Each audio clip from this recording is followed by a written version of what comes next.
Okay, so let's get started.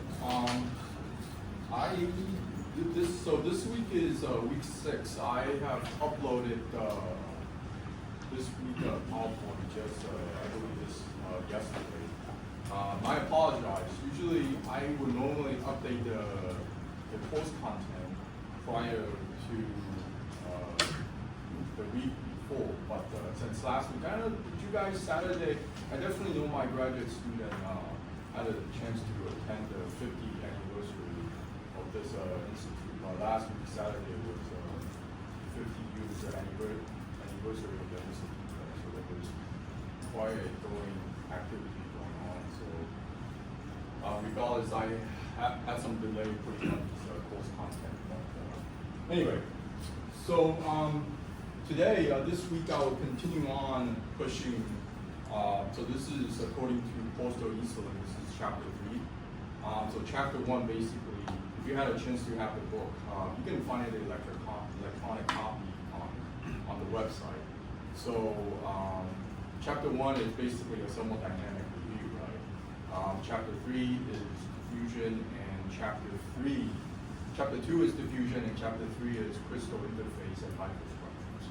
So last week I did sort of a quick review what's going on about crystal interface and microstructures, and today I'm sort of going back, I'm breaking down on chapter 3 each of these sections, which is what it's trying to talk about. So today, just to give you a note, there's going to be a lot of math, derivative, and then sort of equation definitions. That's basically the 3 sections we're going to kind of spend most of our time.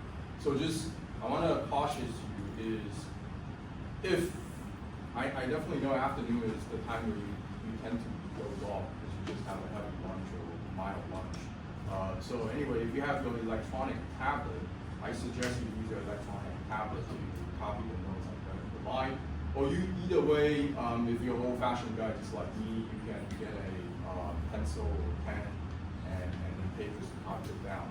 I guarantee you these 3 sections of lecture, it's not going to be wasting time, because one of those sort of example that I go through my math derivative will show up for the final exam. Right? So I'm going to be very clear which one is going to show up for the final exam. Okay, so it's going to be beneficial for you, and then of course beneficial for you if you're planning to learn crystal interface and microstructures. So I think the importance of learning this chapter as a bird's eye view is to understand when you see a microstructure through the lenses of SEM, OM, or other observations, when you read these structures, it should give you a hint of why the microstructure it is like that, right? So why do we come to at this stage of microstructures? That's basically what chapter 3 want to sort of explain. And of course this has connection with diffusions and thermodynamic and blah blah blah. Okay. So get into topic. So just review. There's 3 different types of interface in metallic systems. You have the surface, so you have surface, the solid vapor interface. So you can think about that as porosity in your microstructures, right? So surface, solid vapor interface. So between solid and vapors, vaporization, condensation, gravity, and fractures. Second is grain boundary. So again, I'm reiterating, I'm just organizing all these in your bullet points, and you can find this in your book.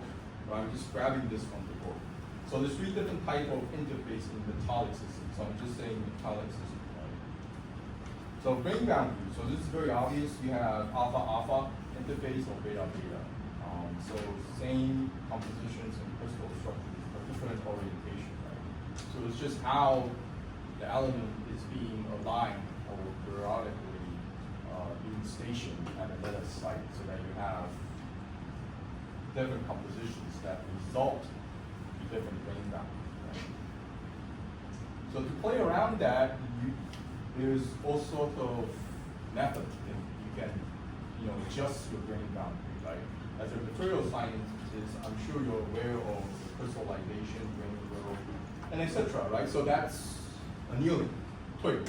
right? So annealing, there's 3 different stages that we kind of gone through, crystallizations and the last thing is interfaces. So we have alpha and beta. So 2 phases with different crystal structures, completely different structures, right? Alpha and beta. So you can say that like a precipitate, for example, right? So phase transformations and then post-mechanical properties is going to be very different. Okay? All right. So interfacial free energies. Last week I quickly go through that, and this is going to be very important throughout this chapters, or particularly your microstructures, because it is the free energy, interfacial free energy, that define what eventually your microstructures or the faces that you're going to see through the lenses of your optical microscopies or SEM, scanning electron microscopy. Right. So this is just the definitions. Again, from the book itself, G equals to G naught plus A gamma. So this is, I don't want to confuse you, this is gamma, okay? So it's not radius gamma, so that's the surface energy. So the definition is the free energy of the system containing an interface of area A and free energy gamma per unit area is given by G equals to G naught plus A. A is the area and gamma is the surface energy. So G naught is the free energy of the system, assuming all material has the property, and gamma, so gamma is the excess free energy. So work must be done at a constant T and P to create a free area interface. So supposedly, if you look at the second bullet point, at a constant T, and PT means temperatures and P means pressure, right? If interface area created by, increased by dA, when I say dA means a small part of area increasing, the system free energy changed by G plus gamma dA plus A gamma. So assuming gamma sub-zero is 0, so you have this a small portion increasing. Okay? So this is just taking this and then adding a derivative of dg, you get gamma dA plus A gamma. So just this of kind of extension. That's it. Right? Now, so before I jump into solid, let's kind of spend a little time talking about liquid. So for liquid over here, suppose F is the surface tension, force per unit length. We can assume that G equals to PW, so that's the work, and equals to F times dA. So again, A is the area, right? So with that, we can play around the formula. F equals to gamma plus A E gamma divided by dA,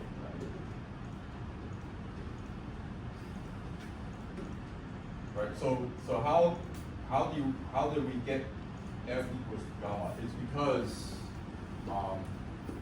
F equals to dA equals to gamma dA plus A gamma, right? So if I move the dA to the numerators,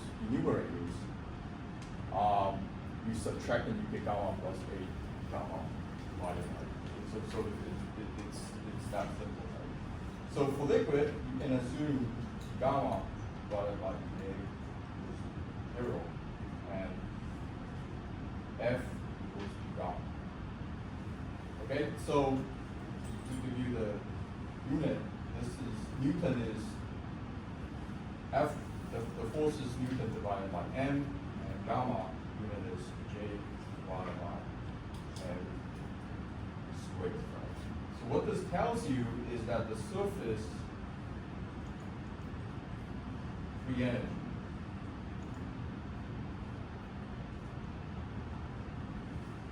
equals to the surface tension. Right?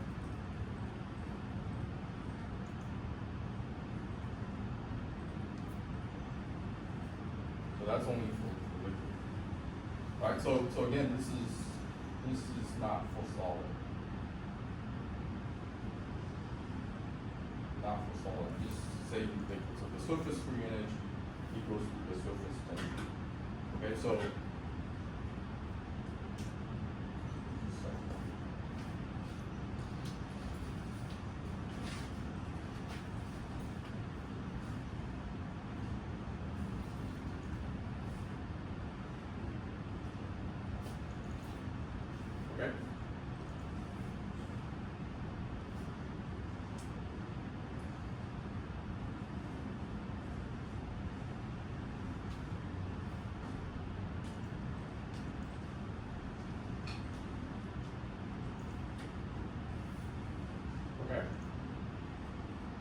So you can, this is, according to your book, section 3.1 exactly from it. I'm just giving you the version.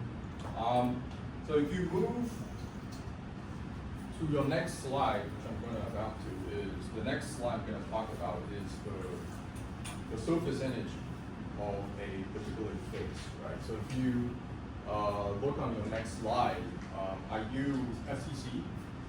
So I'm sure everybody should know by now what FCC, BCC, or simple Cupid is, right? So FCC is phase center Cupid, and I'm using 111. So think about phase center Cupid, and then I am taking the face of 111, right?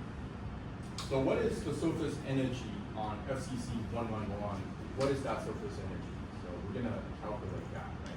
So this is just the liquid of the surface energy. Now we're gonna move into solid, right? But as you know, in solid, it's depending on your atoms, how it is being periodically stationed, right? So you have FCC, BCC, HCB, right? Okay, so let's move on. So energy of FCC 111. So exercise, this is on the 3.1. I don't think I give homework right now, but anyway, I don't think I'll give homework this week, so let's just cross this slide.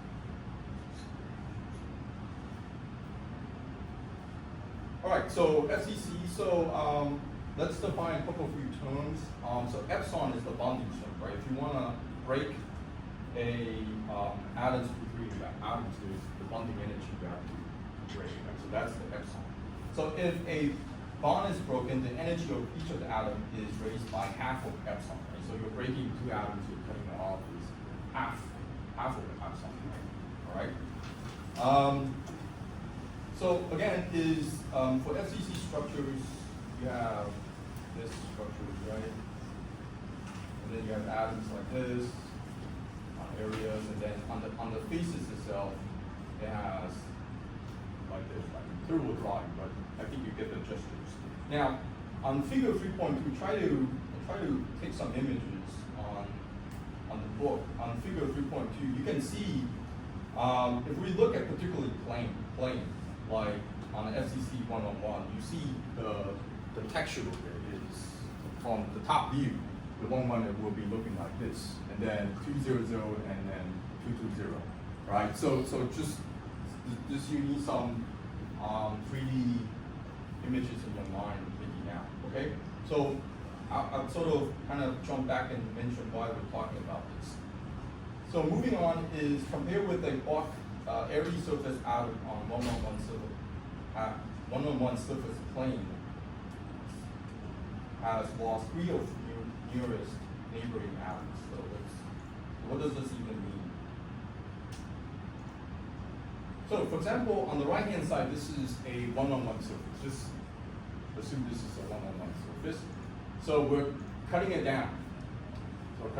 So what happened is, say, example, this element, taking this element, on the top side, it's connecting 3 atoms on the top, right? 3个原子在这上面。So if I cut it down on the side, right, on the upper, we lose 3 atoms, okay? So it's very fair enough. So we cut it like this. On the up, we lose 3 atoms. So for example, on the 111 surface, this one, and then we cut it on the slide, we lost 3 atoms, right? So we lost 3 atoms. So excess internal energy for each of 111 surface atom over an atom in the Bach is 3 times half of epsilon, like 3 atoms. Now, let's define a couple few other terms. If LS is the measure of sublimation energy, so it's, what is sublimation energy? Is from solid, so this, that is from solid to vapor. Solid gas. Solid gas.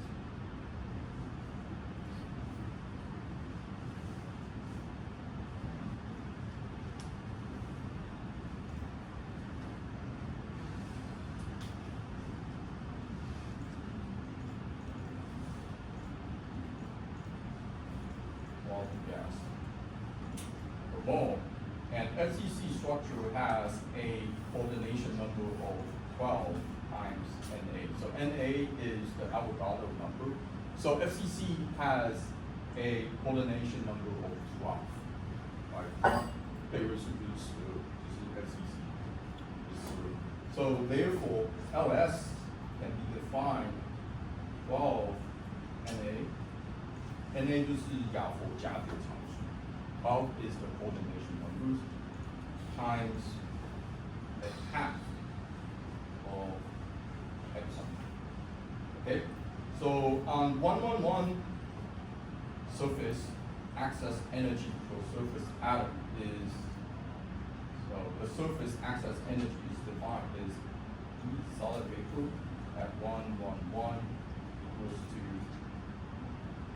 2/3 of epsilon equals to 2/3 of LS divided by 6 and 8. Okay. So what I've done is for the 111 surface, excess energy for surface atom is the 2/3 epsilon, right? And we know what the epsilon is with the relationship of LS, so we can make some numerator denominator changes. We get 2/3 of LS divided by 6 and 8. So this part is from over here. And all I'm doing is taking this and then putting it inside the epsilon. Okay?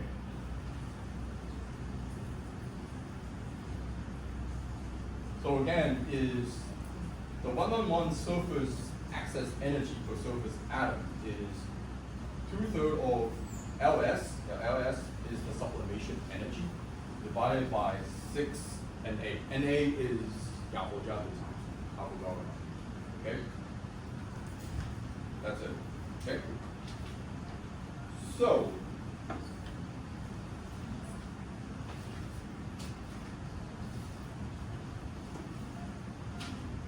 if we know the sublimation energy, and of course Na is constant, we then know how much energy is required to obtain, to form the 111 surface area. Okay, so let's move on to the next page. So again, excess energy for surface atom on a 111 surface plane, I am just recopying what I just wrote on the previous page. So SB means the solid, vapor, solid, gas, that's okay, and 111, right? Equals to 2/3 of epsilon and 2/3 of LS divided by 6 and 8. So we do some cross outs, we get LS 4 and 8, right? It's very simple. Now, let's do a little bit more further, let's understand what is the excess surface energy per unit area, right? So we need the area. So gamma, so as I define gamma, is the surface energy per area, right? Now we want to know particularly on 111 plane, right? So that's equals to E SB 111 times the unit area of 111. I'm using N. Okay, you can use other notation, that's fine, but I'm just following the book.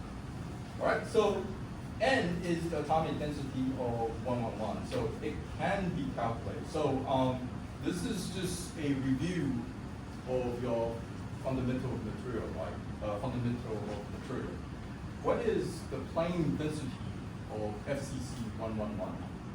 So you can actually calculate that. There's a lot of ways you can calculate. One of the direct way, and not the simplest way, is so by the way, I know we have a mixture of undergrad in this. So 111 is over here, okay? 一面是这样画，你们大家都知道吗？111 ，OK？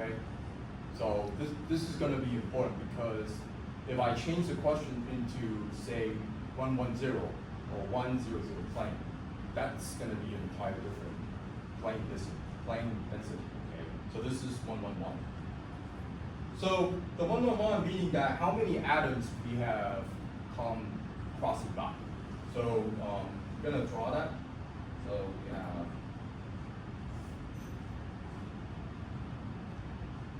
so again, like this. This is the 111 plane. 111. You get it. And again, just reviewing, this is how we do our quotation for plane 111. All right. So it's not.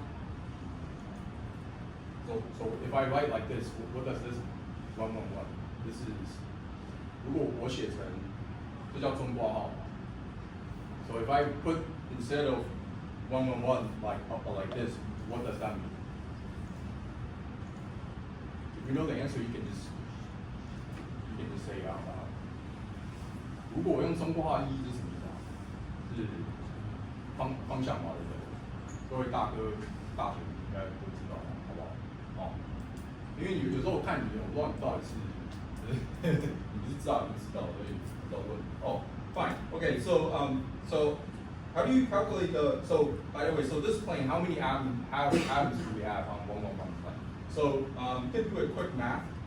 So 1/6 times 3 times a half times 3, right? So you have.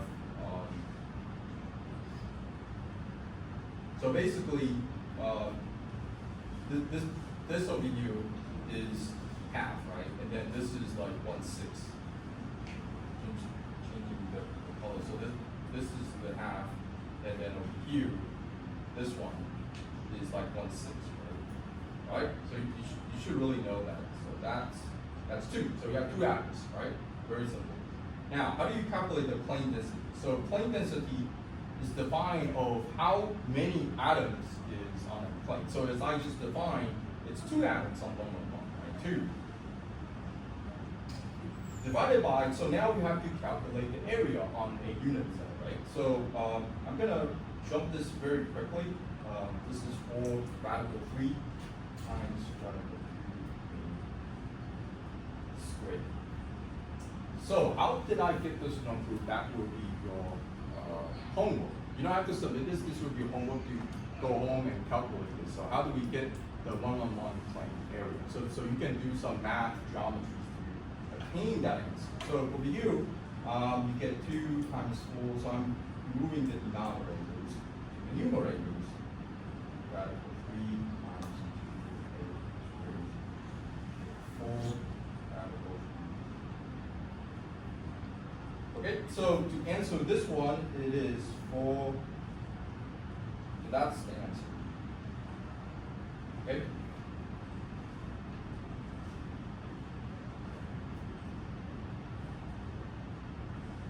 So here, your homework. You go home and then you calculate this by yourself, just to review and recap some fundamental material. This is going to show up on your test, okay? So, but I'm not going to ask you one more. I'll probably ask you like Week6-1. It's going to change the unit cell. So this, by the way, there's all the ways you can calculate the plane density. So PD. For example, you can also do this. It's not my favorite way to do that, so you can do this, like do that. From over here to over here, actually you obtain 2R equals to 2 radical 2A, right? So you actually can use this derivative and then calculate N111 equals to 2R times radical 3R. So this is another way you can do that. I'm not trying to confuse you, but there's many ways you can calculate plane density. So for 111, you can actually link these 4 atoms together and calculate the area. So this whole area is a summation of 1 atoms, right? So 1 atoms divided by area. So what is this area? So this is 2r, right? 2 radius, right? Times radical 3 is this height, r, right? So you can get that area as well. So that's another alternative way you can calculate the things. All right, so now we have the value of this one and then this one. What we can do is put it all inside, right? So gamma 111 is E as E111 times N111. That's LS 4 divided by NA 4 radical 3 times 1A squared. Okay, so this value, putting a check mark is from Q, and then this value is from what we plug it in, right? So we combine these two values together, right? We already know, right? So if we do the math calculations over here, you get 1 radical 3 times LS and a squared, right? So that's approximately 0.58 LS divided by N A squared, right? So for FCC 111 surface energy, it is calculated that is 0.58 times LS, that's the sublimation energy, divided by NA. So NA is the Avogadro number, that's a constant number, times A squared. So A is the constant number, right? So depending on what elements are we using, irons, lead, copper, so the constant number, right? So if you have all these constant numbers, you can plug it in and you can calculate the FCC 111 surface energy, okay? So this is going to be important because why? Why it is important? Because you can imagine that FCC, on the FCC particularly unit cells, there is the 111, there's the 100, and then there's 110, right? So for each of these surface areas, it has a complete different surface energy, right? So you can imagine that. So with that, it is with this surface energies, right? Later on the slide, we're gonna use what we so-called the Wolf theorem, the Wolf diagram. And the Wolf diagram tells you, or at least it gives you, is an entire wide spectrum of a different tilted angle of surface areas. And it is with this surface energy areas that we're able to draw or construct what it is predict of the microstructures. Okay? So I'm kind of throwing you a lot of stuff and trying to at least make some sense, is that we have to understand why do we get these microstructures like sphericals or disc or plate and dendrites, for example. You know, I'm sure that you see some dendrites when you cast it, right? And why do we get that? Well, it's because it is the surface energy, right? The lower the surface energies, it is prone to grow upon that direction, right? So if you have lower surface energy, say at a 111 surface area, that means that energy that's so low allow more atoms to diffuse on that area and to grow, right? And then once it starts growing, meaning that we're gonna have a more, probably like a disc shape or a spike shape or something like a plate shape, right? Okay? So with that kind of bear that in mind is that we're gonna calculate the surface energy. So this is just 111, right? So how about 100 and then 110 and then how about just a tilted degree of 100? Like 10, like this is, say this is 100, right? And then how about if you tilt like 1 degree, like 10 degrees? That's like that, right? So how much atoms is going to be covered and how much like, so I'm sure there's a surface energy on tilted 10 degree, right? So we're going to calculate the entire spectrum of the degree, and then we can then construct the Wolf That's what we so-called the wolf diagram. And within the wolf diagram, then we have an idea what exactly is going to allow us to predict the microstructure is going to be. Okay, so then it will really help us, like every time we go look at the SEM, we see some microstructures with the idea of why did we get a spherical, why did we get some dendrite, why did we get that? Okay, it's all because of surface energy. Does that make sense to you guys? I'm trying to, try to slow this down a little bit. All right, so another example. So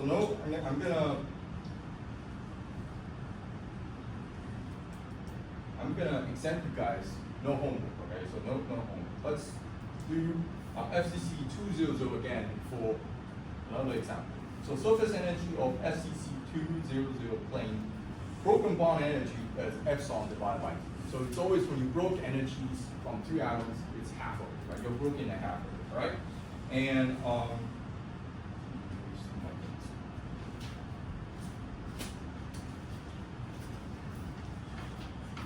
so FCC is epsilon divided equals to LS divided by 6 and 8. So for your knowledge, kind of FYI, 002 will lose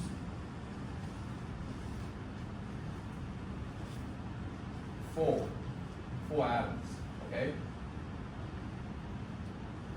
So 200 or 002 surface, the solid vapor interface access internal energy for surface atom is, you can write that as ESV002. So if you want to write 200, 020, 002, it's all the same, all right? I'm sure you already know that. So we lost 4 atoms, right? So 4 times epsilon divided by 2, and then we already know 4, and then we move 2 will be here. So epsilon is LS divided by 6 and 8, right? So if we do some math, you get LS 3 and 8. Okay? So ESV, S stands for solid vapor on 002 plane. We get the sublimation energy divided by 3 and 8. So NA is the Avogadro number again. So let's do a little bit more. Is the excess surface energy per unit area. So for 002, so that means the gamma 002 equals to ESV. So again, this is 002, all right? You don't have to write this, or you just want to put ESV without the 002, that's fine. N is the surface area, so again, emphasizing that. So we know ESV, right? So ESV is LS divided by 3 and A. Okay, what we don't know is N. So what is the surface area? Well, let's draw a schematic of 002. So 002, on a bird's eye view, you'll get this features from top to down, right? So this is 002. So on that particular area, you have a diamond shape, right? Like that.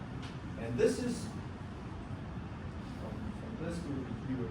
This is the radius R, right? And from here to over here, that's A.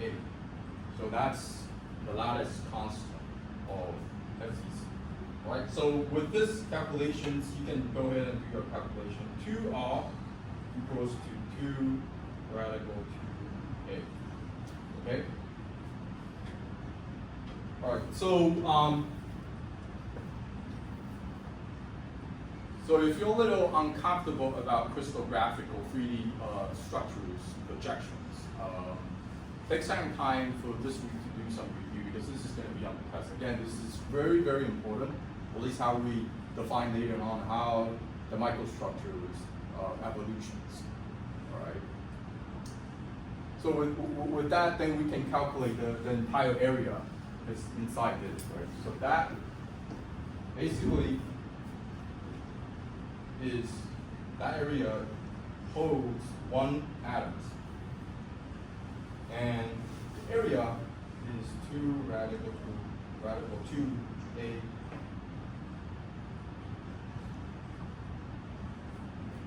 cubic, right? So it's the length times width, right? So if you do the calculations, you'll get 0.59 LS divided by, so this is LS, the sublimation image, and A times A squared, okay?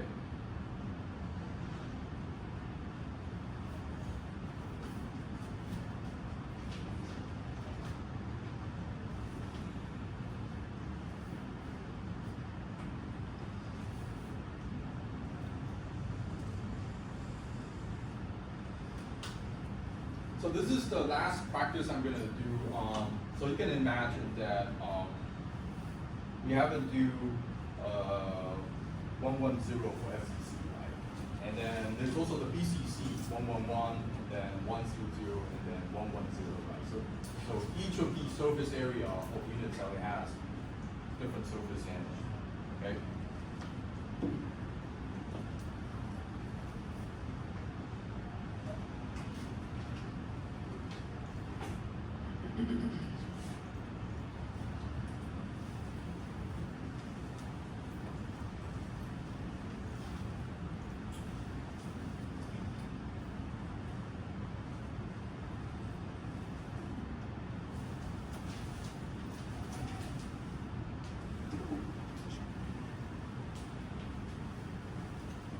Right, so hopefully by end of today, I'm gonna post the notes. If I have not, please send me an email. Another quick thing is this week I believe is the deadline for submitting the references, right? So two things I want to reiterate is this term paper is all about you writing a review paper. So nothing to do with your current research result. All I want to see is a review paper. So no experimental results from what you are doing right now. So you can have experimental results that's already published, and then you nicely organize into a table, and then we talk about it, right? So I noticed a couple of you, at least from my graduate students, is that they try to connect that with your current research results. So my suggestion for that is that's not what I want. So you still have a chance. If you already submitted, you can resubmit it because I never closed the portal, right? So if you want to resubmit it, your proposal, please do that.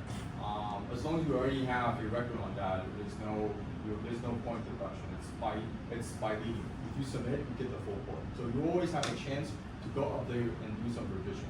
All right. So this is really a easy task for you. Now, for this week, I want to remind you the deadline for references is 29. All right. So make sure you really keep that on time. There's no excuse for delay or somehow you need to go to the hospital or your grandma is sick. I always get that kind of excuse.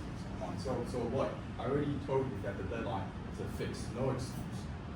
So the references, normally for the past year, the student that they have done greatly is that they explain why these references is important that they need to talk about, right?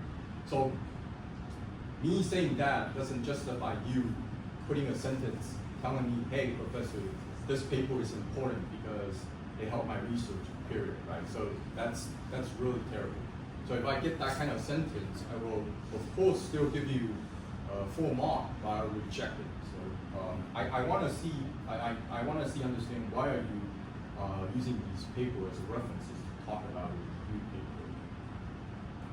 So again, is my reason of me doing this is just to help you because this term papers, you can actually use it as your thesis. For those students that's sitting here, for particularly graduate students, this, you can use it for your thesis, okay? So I'm sure at the end of next year, you'll be sitting into a committee, thesis committee, and then you have to write a thesis. Or a thesis, usually you have the chapter 1 as the objective, the motivation, the incentive. The chapter 2 normally is literature review, right? So there's pretty much very rigid structures. There's no like difference. So for the literature review, you can actually use this as part of your literature review. And I don't know if your professor is prone to Mandarin or English, but you can use this and then put it on your chapter 2. So I urge you to really take time to really write this. To be honest is that each of you, when you submit it, I actually do read every word from the beginning to the end. So I do really know if you put an effort or not, at least from the writing. So please do not use like ChatGPT for generating AI stuff, or you just arbitrarily grab something and put it inside. I know you, and then I keep a track and record. So really stop being very childish. Okay, so let's have a short break and then we'll come back to the second session, okay? Now, for those that have questions, come and then ask, okay? Well, let's have a short break.